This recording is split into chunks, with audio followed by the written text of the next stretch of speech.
Welcome everyone, it's Susanne here from the Project Management Clinic. Again today, we've got a fabulous webinar and some really good people on the line today to talk to us about how do we avoid pipeline failure. That is the thing where people often in IT programs say, we'll just throw that over the fence. That bit of software, we'll just throw that over the fence. No. We're going to talk today about how the projects transition to this thing called BAU, business as usual. That's basically, getting it out there, and Hypercare. So we're going to talk a little bit about that. So remember, if you're watching here today, please give us a thumbs up if you like what you're hearing, and please subscribe to the channel because we love bringing you these sessions. We have a great time, really. So with me today, I've got Margaret Gilbert. Margaret is a very, very experienced project manager, and she's done a lot of digital enterprise programs. Carolyn Walker, who is an IT service management professional at an enterprise level. She's done system integration and she's got 20 years experience, and I'm going to throw to them in a minute to give us a brief introduction. And we've got Brad Headley, who's joining us as well today, who registered. Thanks so much, Brad. And we might hear from you as well, if we're fortunate. Okay, Margaret, how are you today? I'm doing really well, Susanne. How are you going? I'm excellent. Do you need to add anything about yourself to what I said? No, it's just that I've got a lot of experience in program management in an embarrassing number of countries over an embarrassing number of years, both starting projects from scratch as well as getting in and saving programs that have gone off the rails or need help. And getting them into BAU, everybody thinks that you just do the go live and it's all done, but no. And so I've just learned over time that you need to do better. And one of the people who held me to account was my friend Carolyn Walker, who made sure that we did it properly. So yeah. Oh, good. And welcome, Margaret, and welcome, Carolyn, because you and I have talked briefly, but just if you can just expand a little bit on what Margaret has said about you and just a little bit about yourself, that'd be great. Sure, absolutely. So, my area and my passion is IT service management and enterprise service management. And as you mentioned before about projects being just sort of thrown over the fence, well, I'm the over the fence. And so for me, it's making sure that that project that you've spent all that time and effort delivering is successful during its life cycle, whether that be 5, 10, 15 years. So I was very lucky enough to work with Margaret in the past, who was very, very open to a really good, close relationship with my team to make sure that we were able to successfully support that once it went live. So just before we start, what is service management? What's the difference? Because this is the Project Manager channel. This is the Project Manager Clinic. People should know, but just in case. Sure. So IT service management, there's a couple of different best practice frameworks. The most commonly known one is ITIL. And so it provides guidance on how to manage your technology through its life cycle. So from strategy and design all the way through to sort of when you're retiring it. And it gives you that framework of controls and governance and activities that should be performed. Incredibly sensible, which quite often things are, if you're going to make them work. It's often just a sensible thing. But this stuff is the silent killer, one of the silent killers of project management, of the success of a project. And so often, or many times, we hear that a project bombs out right when it's apparently been delivered, or then it has to be delivered again. So this is really a component, isn't it, that keeps it successful. So it's that handover to BAU, there's a hidden cost to that if we don't do it right. And it is not just the throw over the fence. So, Carolyn, I'm just interested in what you said about that sustained success over a period of, I think you mentioned 15 years. That's a long period of time, isn't it? It is. And what I always say to the project and the program managers that I'm working with is that how people rate the success of a project is if it's on time and on budget. But the Yes. reason why you have the project in the first place is to deliver a business outcome. And that business outcome is realized over the life of the BAU of that project, whether it's an application or infrastructure stack or whatever it is. So the success of the project can't be that you've delivered a project on time and on budget because you de-scoped all the activities that we need to happen for us to be able to support it operationally. And if you're looking at something like a big enterprise ERP system, that's going to live in your environment for 15 years, right, as a minimum. Yes. So we need to be able to support that and make sure that it's available, it's meeting its business needs, it's delivering on the business outcomes. And to do that, we need to be part of the project so that we're working alongside you, making sure that we're setting things up for success once we transition into BAU. So, Margaret, just a question, like before we get into this, given what Carolyn's just said, how often have you actually experienced this phenomenon of a service management person working alongside you in the project? 4 times for 4 large multi-million-dollar programs. Yes, 4 times. Yeah.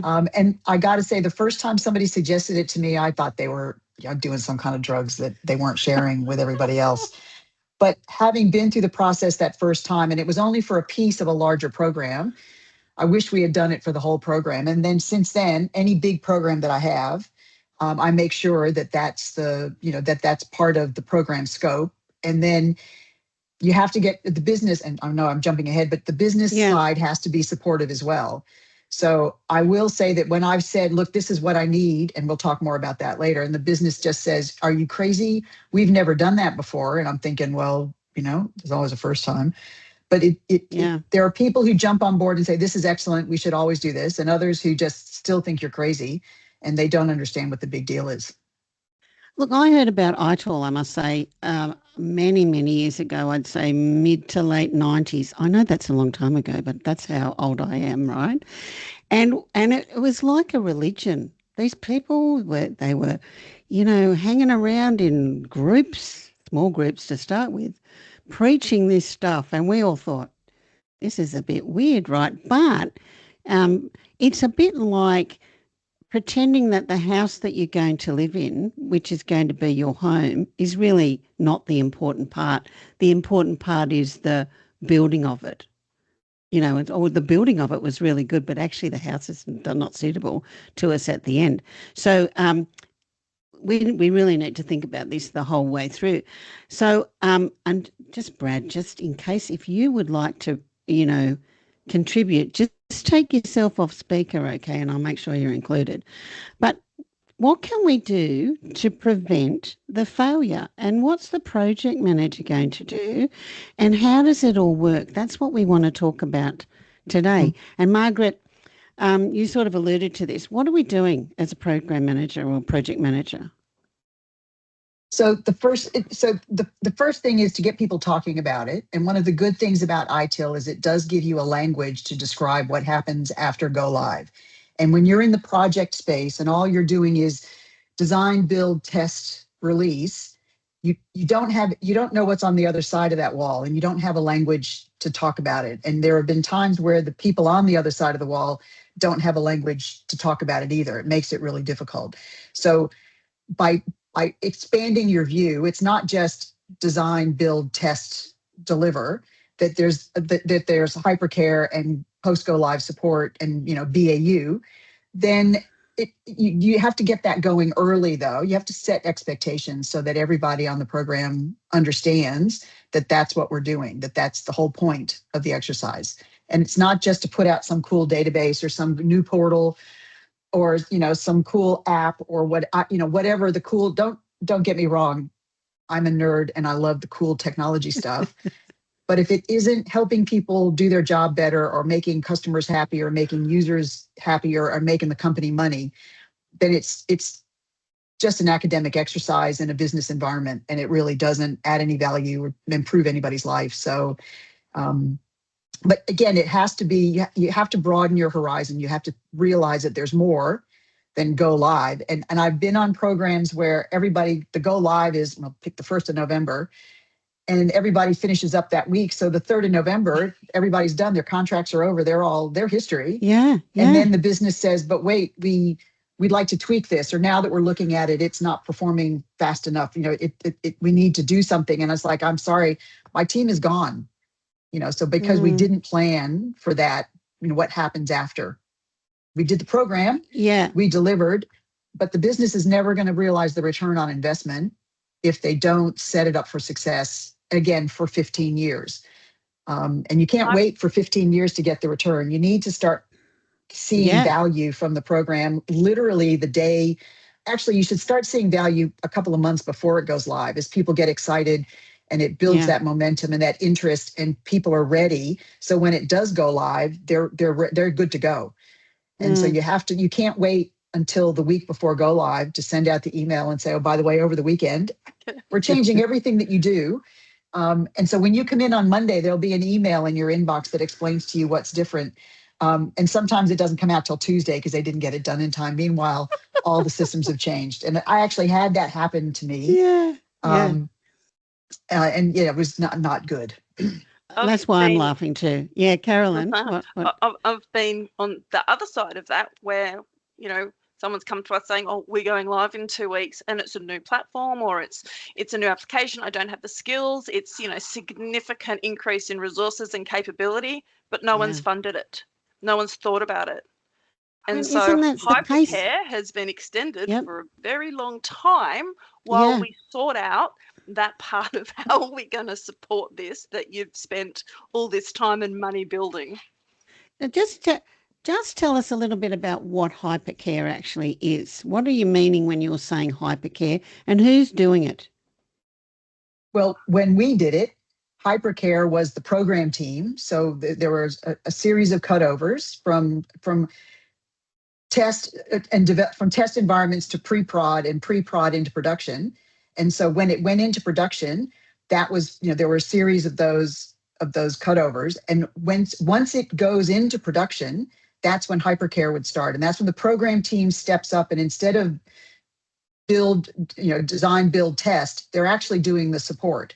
And they're actually solving problems and working with the service desk to any ticket that gets raised goes to the team. It's their responsibility to fix it. And as a result of those tickets, that's how we know what needs to be fixed during Hypercare, so the business can say, yes, it's now live. So is that, once upon a time, we'd work out the bug fixes and things like that. We'd have metrics that it'd go live, or we'd do tests and we go, oh gosh, we've still got heaps of bugs or whatever, not ready. Now we're going to go. This sounds like things have changed somewhat over the years from when we literally just threw things over the fence. And as you were saying, the program team was like, bye, we've had our go live party. Yay, it's all happened, right? So what you're saying, Margaret, is that the program team continues on for a period of time to make sure it's okay? Yeah, and it's not just the program team. So yes, there are key resources in the program team. A lot of the developers, there may be a few key developers and architects that stay engaged. Yeah. But a few testers might stick around. But some of the resources they go on to their next project, or program. But you keep a core in place who have the brains, the expertise, and the confidence and the communication skills to be able to fix whatever goes wrong. It's not just a bug and, oh, gee, that we should have fixed that. It has to be more robust than that. It has to be something that can be used by the business, by people who've been through some level of training. It's not just, cold turkey. And it's also people from the business. So it's people from the service desk, it's people from the change team, it's people from the training team. They're involved as well because they've got to support this going forward for the next 15 years. Yeah. There are knowledge bases to be updated, training materials. People, when they get onboarded, they need to learn things. It's more than just the technology side of things. It's the business as well as part of Hypercare. And that smooths the transition from go live to Hypercare to BAU.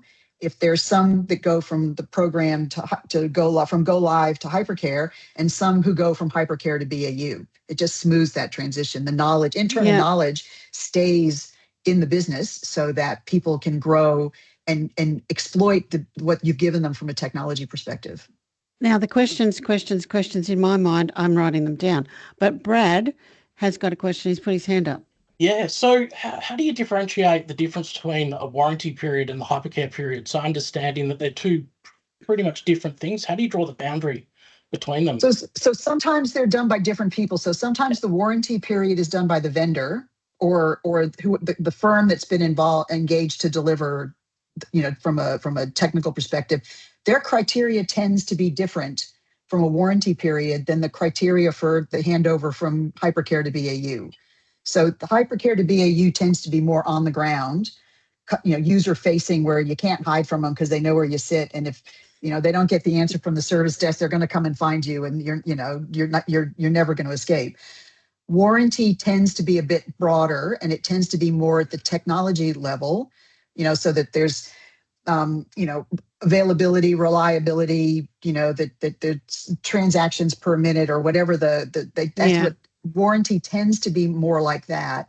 But it also tends to be provided by the vendor, who has a team in the Philippines or in India or in WA or wherever they are, so that they're actually doing the work. Whereas when we talk about the Hypercare, they tend to be in the office or face to face or constantly on a Zoom call or something. It's a little bit different dynamic in terms of engagement as well.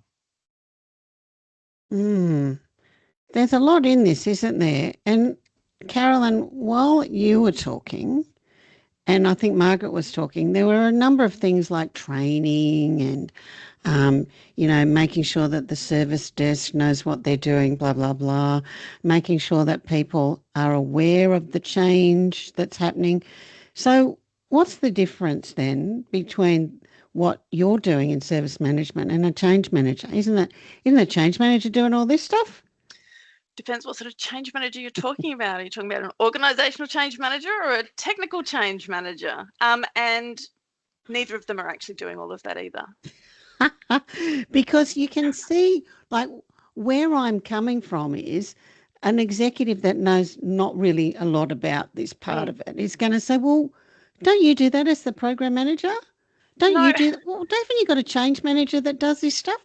How do you talk to them about this? So how I talk to them about this, and I've sort of over the years developed a framework. So we've sort of got that consistent approach. And when Margaret was talking about your plan, design, build, release, from a support point of view, we're doing similar, but we're building the support model. So we're designing the support model. What does that look like? Because the amount of times also we've got a project that's gone live and we don't have any OPEX considered for, the training, the additional resources, for those sorts of things. So we're building out the support model, and then we're defining what the requirements are. So the operational requirements, the operational readiness register. So the things that we need, and we're looking at things like access, training, knowledge, resources, all sorts of things, risks. Then we start looking at what's the acceptance criteria. So from an operational point of view, what are we going to say? Yes, we're okay for this to go live into our environment. And then it's just that closeout. So before you've got go live, so it's almost like I try and gate it so that we understand this is the support model. Because if you're doing like quite a significant program of work, you need to make sure that your existing team either are upskilled to be able to support it, or you're bringing in the capability to be able to support it. You also need to understand the demand on the existing team. Are we removing something, deprecating something else from the environment, replacing it, or are we just introducing this on top of everything that's already there? So do we need more resources? Do we need to build out the team? We need to understand all of those parts. And that helps us when we go live. And as we're working through that support and that design stage, we are bringing in resources from the business. So instead of us getting a tap on the shoulder, oh, we're going live on the weekend, you all right? we start at the beginning, right up front.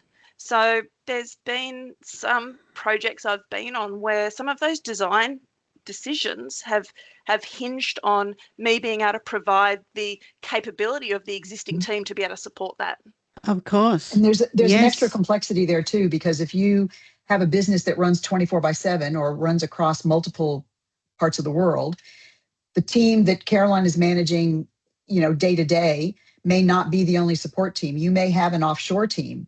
And so the change footprint on her side is actually bigger, which means the amount of support and engagement from the program team needs to be bigger, because we don't just want her immediate team. If we've got a vendor who supplies service desk support and tech support on the weekends, then we have to make sure they're included too, which makes the training footprint bigger, which means the knowledge base footprint is bigger, which means that the skill proficiency, that they've got to make sure they've got enough people too for whatever your projected volumes are. So it's not just Carolyn, and here I am telling Caroline about her job, but it's not just Carolyn's team. Depending on the business, it could be you have an offshore team that you have to plan for as well. I did a program where we changed the HR system, rolled out Workday across 6 different countries, and we had 4 different service desk teams we had to bring up to speed. And none of us realized that the service desk team in the UK was different than the service desk team in the US, was different than the service desk team in Japan, which was different than the service desk team in Australia. And it wasn't until, fortunately, it wasn't the end. It wasn't like go live and somebody said, "Did you tell the UK about this?" But, we had to accommodate that, and it wasn't in the budget and it wasn't in the schedule, and we didn't have resources allocated for that. We were doing the local Sydney team, but nobody told us, and we were all from outside the company, so we had no idea. And they thought we knew. So, they just figured we knew about it, so we were planning for it. So it's, again, you have to have the conversation. And that's why when Carolyn and I worked together, because we both saw the 2 halves together, we saw the whole thing. We didn't have those kinds of problems. There were a few surprises, but they were more people surprises than anything else. But again, and if you don't ask the question, everybody assumes the other side knows everything that's going on. And if you don't have the conversation, you're not going to do anything. It's not going to be ready. It's so typical. It is so typical. I've been on programs, I was not managing them, fortunately, where the software's all done. Yay, team, it's fantastic. It's all ready to go.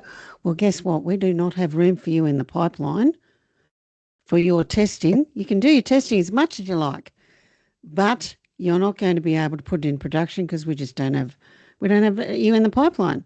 And everybody wants to go live the end of November, beginning of December. And you'll be shocked to know that most businesses can't take that amount of change, the middle of November to the middle of December. But we've all been counting on it because we just figured we were the only cab in the rank. So, And you also need to remember as well, and a couple of times I've seen it not considered and I've had to raise it, is there is also cost associated with monitoring and managing this. So, what's our licensing going to look like as we're introducing new things into the environment that we need to monitor, we need to support? What are we doing for capacity planning? Like, do we have enough capacity to be able to support this? So I've seen, projects and applications go live that have just ground to a halt because no one's considered capacity and how much we need to, uplift that by.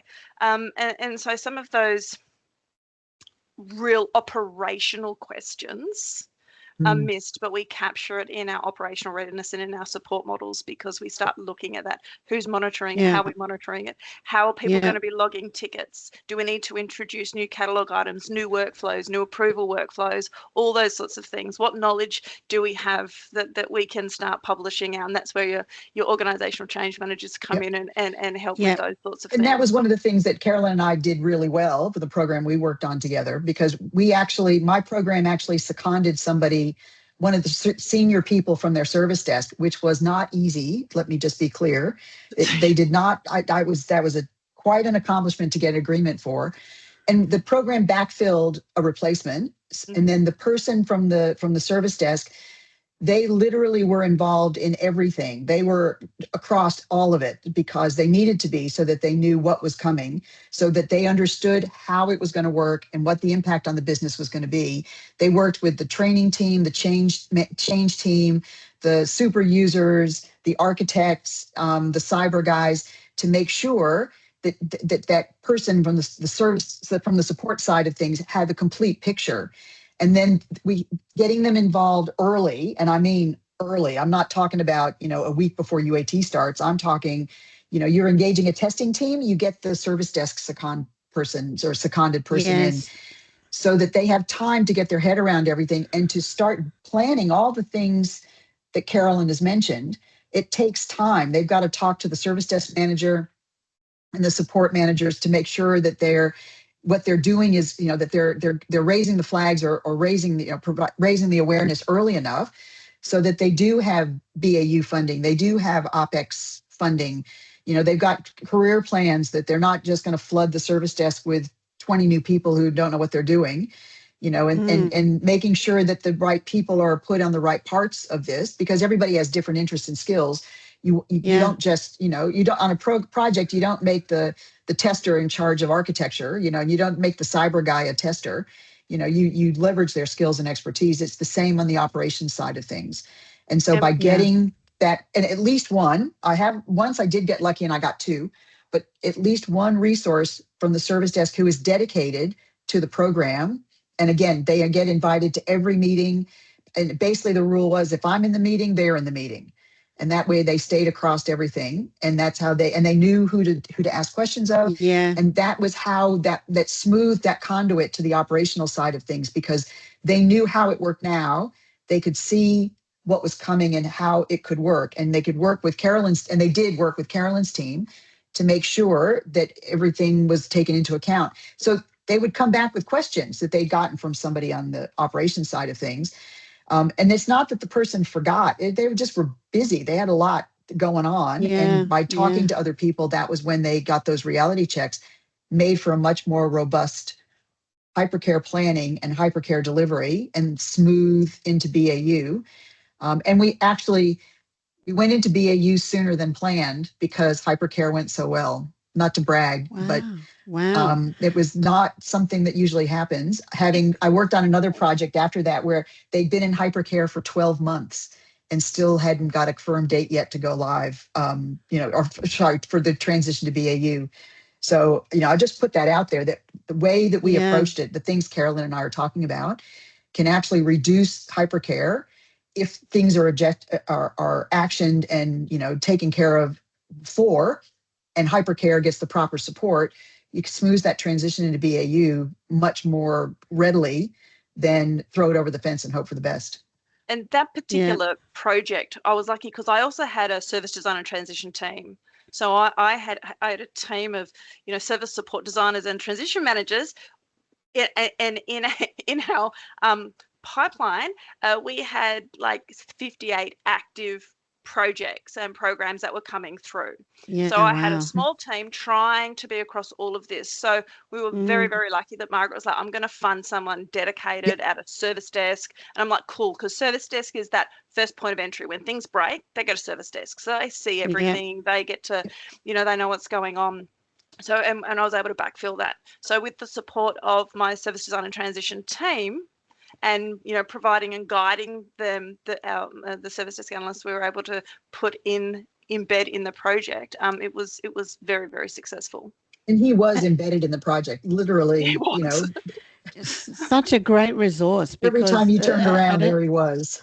A service desk person, they sort of know everything that's going on, that's coming through, any issues, even things that are potential issues. What a fantastic resource. I must say, if you're watching this on the YouTube channel and you're a project manager that's sort of just starting out, or a mid-level project manager, don't panic, because what we're talking about today are very large programs on the whole, and the people sitting here are very experienced. So don't panic about it. The presentation will be on the website, and there'll be a link to it in the description of the YouTube video. Please subscribe and give us a thumbs up if you can. But what I was going to ask you, Carolyn and Margaret, we're talking about large scale, but not everybody has the scale that we're talking about. But many companies are still doing software development, but they don't have the resources that we're talking about, the specialist resources. Have you got any advice for what they should be doing? Yes. because I've delivered similar in those environments as well. Yeah. And it comes down to that early engagement and what your minimum requirements are, and what that acceptance criteria for operations needs to look like. And that's based on what your current operational team and model is and what they can do, and making sure you've got that early engagement, just reaching out to one of the leads, one of the managers, one of the key stakeholders in operations, and letting them know what's going on. Because the last thing you want is that, we're going live on the weekend, you guys ready? And them to say no. and I have been that person in ops who went no, and I stopped operational support from taking over. And as I said, Hypercare ran really long on that project because there was things that I didn't have and we could not support until that was sorted out. And you don't want to be in that position where the business ops are going, no, we're not supporting it. No, because it's also for a project, it's a flow-on effect. If you've got a supplier that, as Margaret was talking about before, in the warranty period, what are you going to try and do? Hold on to them for 12 months? It's not, it's not always possible, right? Yeah. Really so it's a flow what on. That support model looks like. What So that looks who's like, supporting exactly. what once we go live? Now, Brad's got his hand up. Brad? Just a question. With your Hypercare periods running long, how would you address that? Like, what's your entry criteria to get into Hypercare? So and usually, also, just to frame that one differently, sorry, where do you have your service cutover? Where does the responsibility of Operate take on? Does the Operate team take responsibility at the start of Hypercare or at the end of Hypercare? End of Hypercare. So at the end of Hypercare. So, no, actually, towards the end of Hypercare. There's a transition. Sorry, what was the first part of your question again? So what is your entry criteria into Hypercare or how would you modify your entry criteria to not have Hypercare run long? Would be the question. So there's two things that I've seen done before. One is when you set up your exit criteria from go live, your decision that go live has been successful, there are some key operational factors that are ready. And so it's not just the program side of things. It's that's the first time you're actually blending together the operational and the technical stuff as the exit criteria from go live. And by definition, that becomes your entry criteria into Hypercare because you've successfully transitioned out. I will also say too that I have been on one program where that criteria, the operational readiness, was an entry into go live. Yeah. And again at the end of go live, because sometimes go live isn't just a one-off. It's not just a weekend. Yeah. Sometimes it's a multi-phase transition that happens. Yeah. And so that's part of it. But also, we also had a clear exit criteria from Hypercare, so everybody knew both from technical support, the vendors, the team, the operational people, whoever, the product owners, whoever owned the ROI, they all had skin in the game for that exit criteria to Hypercare. And we tried to put some of that in the beginning of Hypercare, the entry criteria into Hypercare, to be sure they were paying attention so that they couldn't get to the end and say, oh, was that this July? Oh, I thought it was another month that started with J. And it by making it transparent and also making sure somebody from operations is on your steering committee, that also helps that transparency. Not that the operational person is going to have a lot to say or that they're going to be a driving force especially if it's a big digital transformation. But the fact they're in the room and they have a say and they can say no, that tends to keep people focused on those transition points tend to be more blended than just go, no go. Yeah. Okay. Because we normally run ours a bit earlier where we have reverse shadowing prior to Hypercare. And then we have Operate team take over at the cutover date. And then we run into Hypercare, and Hypercare teams only engage for issues, not for day-to-day. Right. It's only if there's a major incident. And it does. So I've seen that happen before, but it also depends on, are you resourced appropriately in your BAU to be able to do that effectively? Because sometimes you're not. And so, part of the support modeling that I do is forecasting that demand so that we've got a baseline to say, right, this is the amount of effort in BAU we thought it was going to be. When we hit a threshold, I'm going to need more resources. So if it turns out that it's actually a lot more effort to support this than we anticipated, or is it a bit less? Yeah. So it's, understanding, what's our tipping point that I'm going to need more resources to support this? Can we bring them on before? And if we can bring them on before, awesome, because then we can really train them and bring them up, and they can be part of that hypercare, and then it just transitions across. But we don't always have that luxury of having those additional resources to be able to do that. Yeah. So especially if I don't have that luxury, then it's like, okay, well, you said it was only going to be this many tickets or this much effort, and it's, triple that. So I need more people. Yeah. The other thing too is it depends on how big your change footprint is. So if you're doing if you're doing an incremental release and you've done 4 sections of the business and you're doing the 5th one, that's more manageable. But if you're changing the HR system or you're changing a payroll system, that's the one where you need to make sure that those operational factors are involved way up front, and it's not. And let's just take payroll as an example. I got pushback when I said I wanted somebody from service desk and operational support in payroll, and I was told, no, we can't afford that. And I said, well, then, you sign off that any payroll issues just go to the service desk as per normal, and you sign off on that, and I'm fine with that. I'll take that. And they weren't willing to sign off on that for some reason. I'm not sure why. And that was what convinced them that they needed to plan for that. And that was a situation where the service desk call was assumed to be, if it had anything to do with payroll or HR, it was assumed to be program related, and it went to the program team. And they made the decision in collaboration with the ops team that it was actually a normal service desk call, and then it would move to another queue. But if you're changing something fundamental like payroll or something sensitive like payroll, everything goes to Hypercare, to the team, to both the tech and the vendors and the operational team supporting Hypercare to be sure. And then you move it to another queue once you're sure it's not related to the go live. But again, it depends on the scope of what you're changing. And if it's the first one or if it's the 8th one, 8th phase of an existing system, then that changes it as well. So you're sort of talking a little bit about sort of winding this back a little bit to user acceptance testing and, the phases before we go live and all of those sorts of things. So can you talk, maybe Margaret, talk a little bit about how that fits into Hypercare? And you sort of alluded to some of that just then when you were talking, but is there a clear delineation? I've always found the best way when you're in user acceptance testing, it's best to have operational people involved in user acceptance testing, along with your testers and your change team and your trainers and your super users, because service desk people and operational support know the kinds of problems people are having now. And so if they know what's happening now, then they know what to look for, and they may tweak the testing, the test scenarios, or add some enhancements or enhanced testing just to be sure.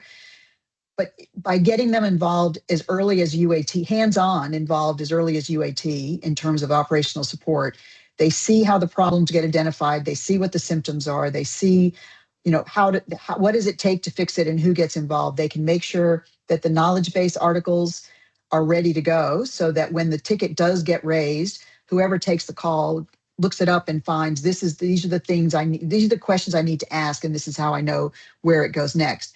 So by starting that practice early during UAT, it actually, you've ironed out a lot of the bugs. That also helps from an operational perspective.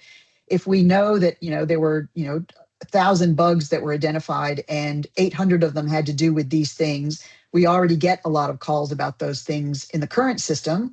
Let's assume it's going to be the same for this. Then we know we need to beef up the operational support resources, expertise as well as capacity, to make sure that we can get that addressed. So we're ready. And again, by getting it involved in UAT, there are a lot of things that get fixed that, from a service desk perspective, aren't going to now show up as tickets. But without them being involved, you have no idea what the tickets are going to be. And nobody in the team knows how to recognize that because they're all on the other side. They raise the tickets, they don't resolve the tickets, so they don't have any frame of reference. Look, and also if you've got service desk, that's that entry point when something goes wrong. People are calling the service desk. they have that understanding of the functionality of the new application that you're delivering. So then they'll have better questions when they're doing triage.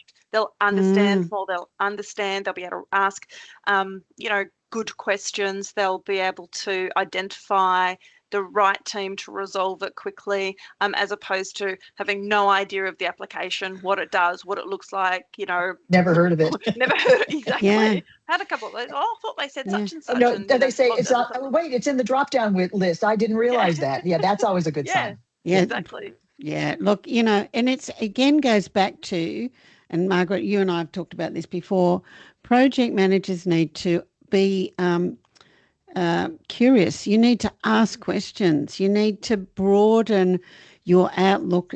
We are not, like some recruiters might think, people that just do scope, budget and schedule. We don't just have our heads in a schedule and Gantt chart the whole time. To be successful, we have to broaden our outlook. Yep.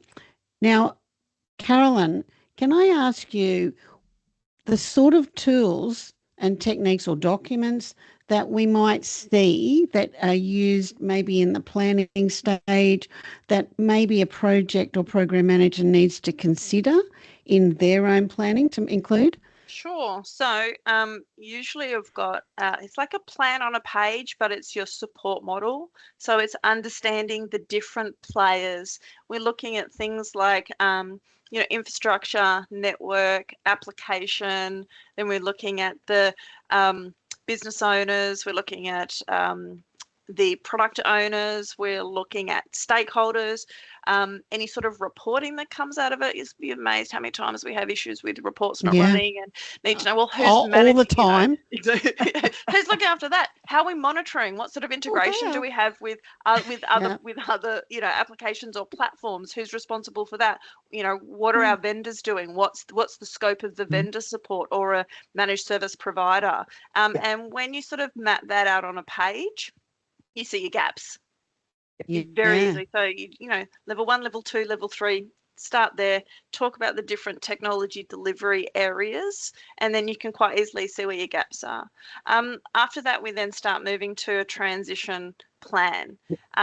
So it's like a schedule. So we know we have to do these activities. Then we have an operational readiness register, which lists all the things that the different teams need operationally. And some of those will be completed by the ops team, but some of it needs to come from the project or the architect or the business. Understanding stakeholders, contacts, when we have a major incident, who do you want us to call? Who's going to care? Those sorts. Isn't that amazing? Honestly, in a lot of my experience, it's like, where's the contact list? And people look at me like, what do you want that for? We've got it all on the system. System. It's no, like but that doesn't cut it. It's a really good opportunity to ask those questions. I'm like, so, how critical is this? Because everything's a critical application. I'm like, awesome. So when it stops working at 3 a.m. on a Saturday, and I get a phone call, and my major incident management team, I said, are they calling you as the business stakeholder? And they're like, oh, no. I'm like, is it because it's not important? You don't need it operational. You don't need it available at 3 a.m. on a Saturday. And so then we're like, right, so business support hours, or it's now a tier 2 application, not a critical application, and asking those questions, because everyone wants everything to be available 24/7. Of course. But they're not willing to fund it or be available if something breaks outside of business hours. So we can start having those really clear conversations with the business about, how do you want us to be able to support this? Because we can support it any way you like, but some of it may cost you a bit more if you want 24/7 support with a 2-hour restoration.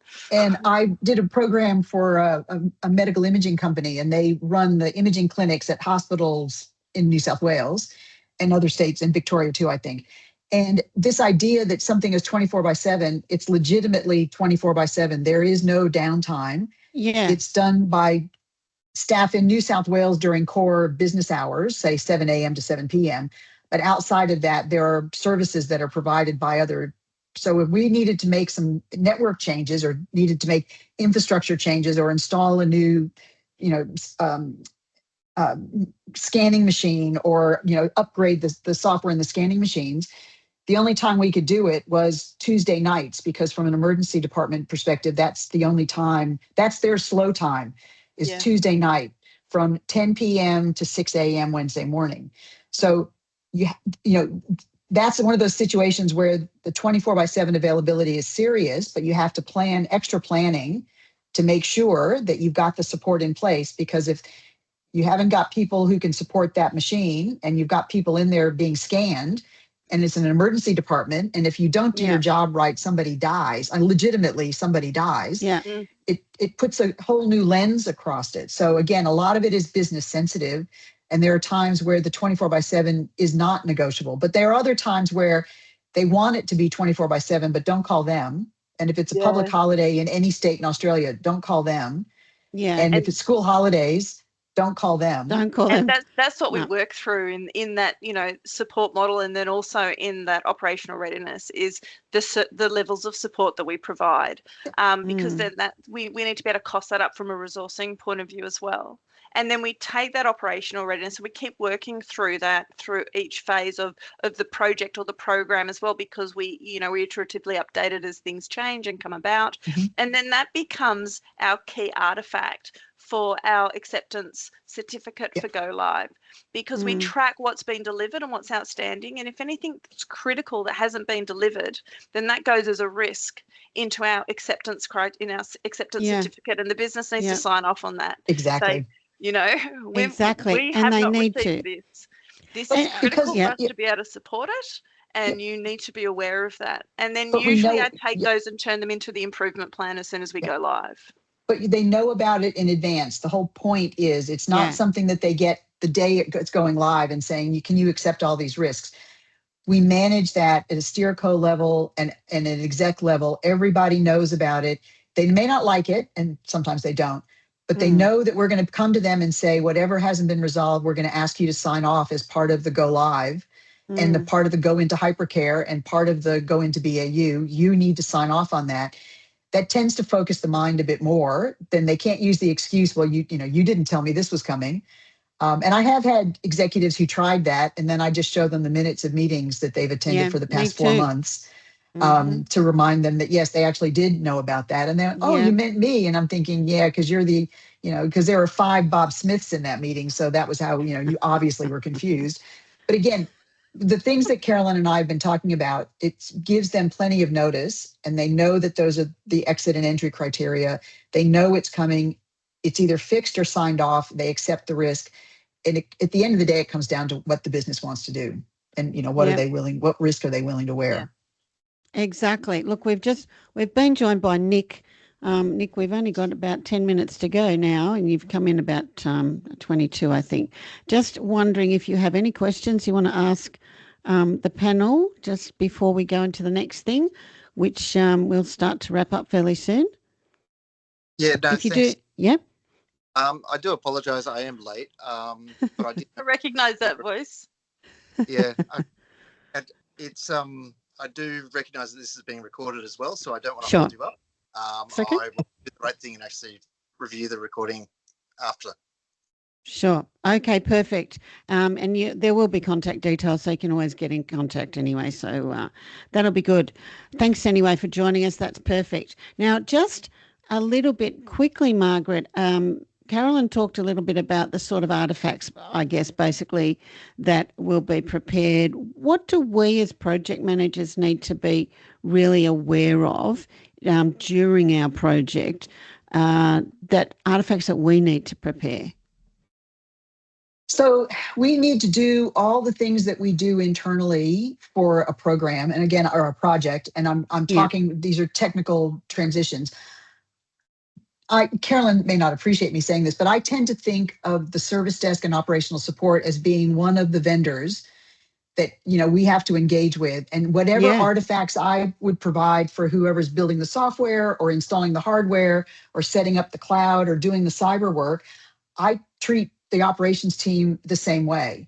So whatever artifacts I would do for the cyber service provider or the software provider or the network provider, I do the same thing for operational support. So I make sure that if I've got They're in the schedule, they're in the training plans, they're training materials, they're in the knowledge base, they're whatever documentation, whatever meetings, they're on the agenda for Steerco, whatever I do for those other players, I do the same thing. I treat them exactly the same way.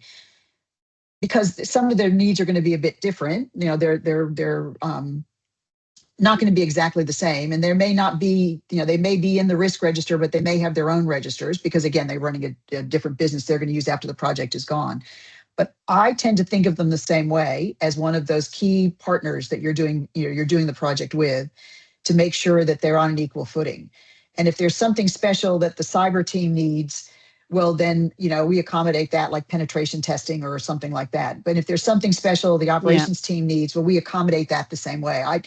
I don't look at that any differently. I just look at them as part of the team, part of the core business strategic partners that we're doing business with to deliver this program. I think that's a great idea because they get that is a form of real respect as well to them. But unless it's Carolyn and then it's special and she gets top of the list and she's obviously better than all of those other ones. I'm very demanding. Now, look, how do we know that it's been successful? Just because somebody says, how do we know? Nobody talks about it. I'm sorry, that sounds terrible, but it's true. Just, there was a bit of a party and they had catered, everybody got, food in the kitchen on Tuesday because they went live. And that's it. That's how, from my perspective, that's how you know they're successcul. Nobody talks about it. It's just business as usual. Complaining and your business isn't complaining, that means everything's just working. Yeah, that is nobody's screaming. So we as project managers will somebody will do a post-implementation review, those sorts of things happen, but that can happen otherwise than, having to make sure that people are all okay. But is there something else that we need to do to shift the mindset of key stakeholders? We talked a little bit about, not having the budget, misunderstandings. What do we do? So one of the things I've done with PIRs, with post-implementation reviews, is made sure that everything we've learned, and I go again to each of the vendors we've worked with, each of the strategic partners.